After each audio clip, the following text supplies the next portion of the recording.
So I'm going to talk about what makes medical school practice questions and test questions so difficult.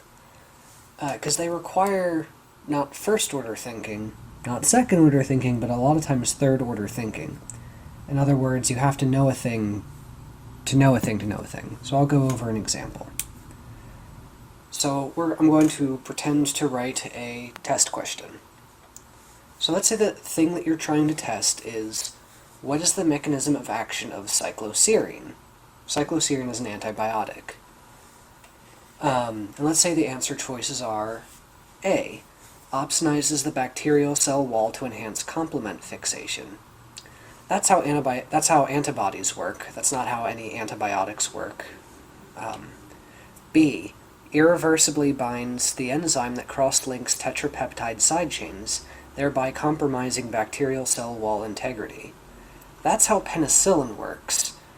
C. Blocks the incorporation of D-ALA into tetrapeptide side chains, thereby compromising bacterial cell wall integrity. That actually is the correct answer. That's how cycloserine works. D. Embeds into the bacterial phospholipid membrane, thereby compromising bacterial cell membrane integrity. There's another antibiotic that works that way, but it's not cycloserine. E.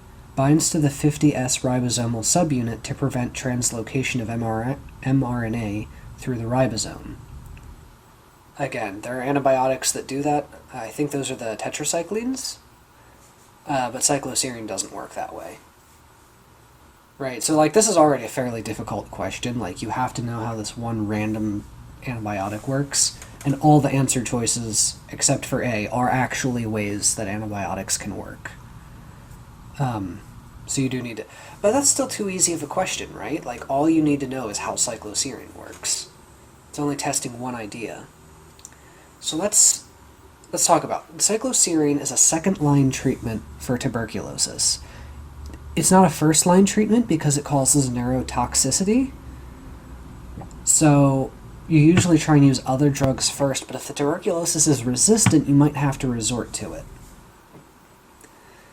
So let's talk about how we can make this a little bit harder. What is the mechanism of action of a second-line tuberculosis antibiotic that causes neurotoxicity? Okay, and then you have the same answer choices.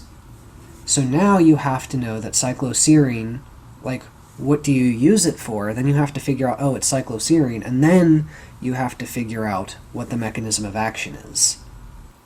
But why would you just tell them that they had tuberculosis? We can replace that with a story to make you think about tuberculosis. Let me show you. So you incorporate what's called a clinical vignette into the question. A 45-year-old female nurse comes to clinic reporting cough that began 4 months ago. The cough is normally unproductive, but recently she had several episodes of hemoptysis. Her temperature is 100.3 degrees Fahrenheit, her pulse is 86 beats per minute, and her respirations are 14 breaths per minute. A chest X-ray reveals a cavitating lesion in the upper lobe of the right lung. What is the mechanism of action of a second-line drug for this condition that has a side effect of neurotoxicity? So you have to understand from that clinical vignette that this is tuberculosis.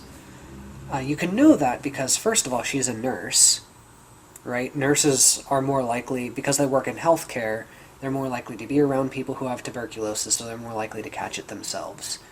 A cough that lasts for 4 months and is dry, but eventually leads to hemoptysis or coughing up blood, that also is pretty characteristic of tuberculosis. She has a fever, so that's a key.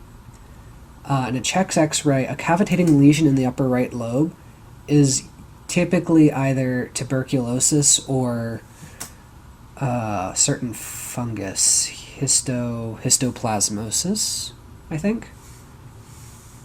But if it was histoplasmosis, we would probably be talking about her being in a cave or being around birds or being in the Ohio River Valley or something like that.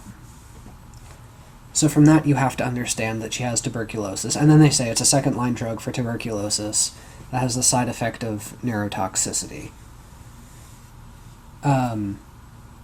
We can make it even more complicated than that.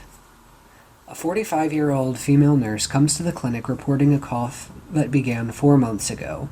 The cough is normally unproductive, but recently she had several episodes of hemoptysis.